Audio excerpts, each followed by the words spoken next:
want to talk to you about giving up today because sometimes that's the best thing that we can do. Sometimes when we have a big goal, this goal is so far away from where we are right now. And maybe you're feeling like, I don't even know how to start moving towards that goal. It feels impossible. And so it's really easy at those times to just give up. There are two ways to look at giving up. One way is saying, okay, I'm never going to be successful. I might as well give up now. That's one definition of giving up. But that's not the one that I want to focus on today. The type of giving up that I want to focus on today is the kind that moves you forward. So let's say that you're trying to run a marathon. You've never run before. You're thinking, man, I want to run a marathon. Well, if you've never run before, you're probably not going to be able to run a marathon next week. You're going to have to put in some time. You're going to have to start running every day or almost every day. You're going to have to change your diet. You're going to have to cut out certain things that you enjoy. Maybe you're going to have to take some time off from other hobbies that you enjoy doing. You're going to have to start getting up early. Maybe you have kids, so you're going to have to get up earlier than everybody else so that you can go on a long run before everybody else wakes up. You're going to have to make a lot of sacrifices to run a marathon. If you're thinking, well, I'm never going to be able to do all of that stuff, then I might as well give up. Well, that's giving up. But what if instead of looking at that and saying, well, there's no way I'll ever be able to do all of that stuff, I might as well give up? What if you looked at it and said, well, I need to give up some of the things that I am doing right now in order to run a marathon? When we frame it that way, it makes it much easier to do the hard work that needs to be done. Because, let's face it is hard work to run a marathon. And so if you want something bad enough, you have to be willing to give up the things that you're redoing right now, so that you can make room for the new activities that will lead you to that goal.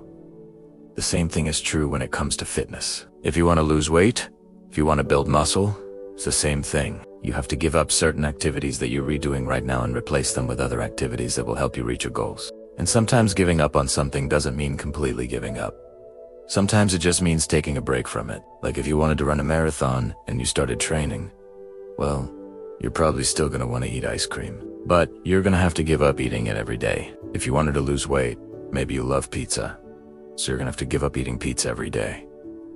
You're not giving up pizza forever. You're just giving it up every day so that you can achieve your goal. And another way to think about this is to think about the things that you would have to stop doing in order to reach your goal, but also think about the things that you would have to start doing. So when we think about this stuff, it's really easy to hyperfixate on the negative. We start thinking about all the things that we're going to have to stop doing. But if you flip it around and start thinking about all the positive things that you're going to start doing, it makes it a lot easier to move forward. You know, I remember in 2019, I was telling myself that I was going to write a book. And honestly, it felt like a pipe dream.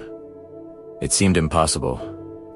I had never written a book before. I didn't even know where to start, but I knew that in order to write a book, I would have to start reading more. So I decided to give up watching Netflix, which I loved doing, and instead I was going to spend more time reading books. Now, whenever I would catch myself wanting to watch Netflix, I would say, well, I'm never going to be able to write a book if I keep watching Netflix. And so I used that guilt in order to motivate myself to keep reading. And eventually I did write my first book in 2020. It was a children's book. I wrote it with my daughter. But I wouldn't have been able to do that if I had even given up watching Netflix for a couple of months. I think this is a great mindset to have whenever you trying to achieve any kind of goal, whether it's a big goal or a small goal.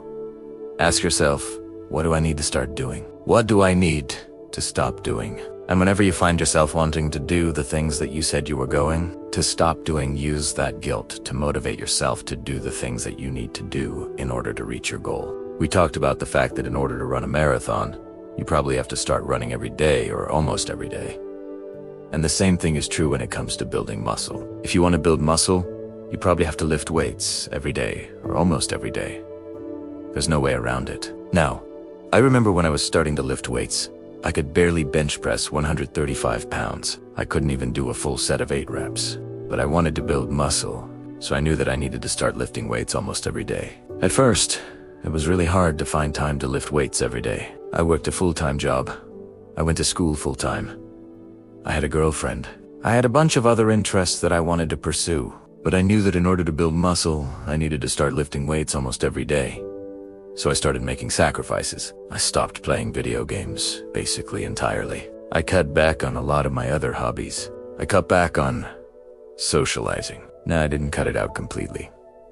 I still had a social life. I still did things with my friends, but I knew that if I wanted to build muscle, I had to be willing to sacrifice some of my other interests. And after about a year of lifting weights almost every day, I was finally able to bench press 225 pounds, and I wouldn't have been able to do that if I was unwilling to give up some of the things that I was doing before in order to make room for lifting weights. This brings me to my last point. Sometimes, when we're trying to achieve a goal, we're competing against other people. We see these people that are ahead of us. They're closer to the goal than we are, and we get really envious of them. We start thinking, why can't I be where they are? Well, it's because they probably gave up on a lot of the things that you're still holding on to. When we look at people that are successful, we tend to focus on their success. We tend to focus on the fact that they're close to the goal, but we rarely look at the sacrifices that they made to get to where they are. And the reality is that everyone has to make sacrifices to achieve their goals. Everyone, if you're not willing to make those sacrifices, well, then you should probably give up. Give up on the goal and accept that you're never going to achieve it. But if you are willing to make those sacrifices, then you should absolutely go after it. You should go after that goal with everything you've got. You should give up the things that you are doing right now that are you and out helping you reach that goal. And instead, you should start doing the things that will help you reach that goal. The only way to achieve any kind of meaningful goal is by being willing to give up the things that we currently doing that are helping us reach that goal. If you want to achieve something, then you have to be willing to make sacrifices. And if you're not willing to make those sacrifices, well, then you shouldn't even bother setting the goal in the first place. You should just give up. Give up on the goal and accept that you're never going to achieve it. Thank you so much for watching. I hope you enjoyed the video. If you did, please subscribe.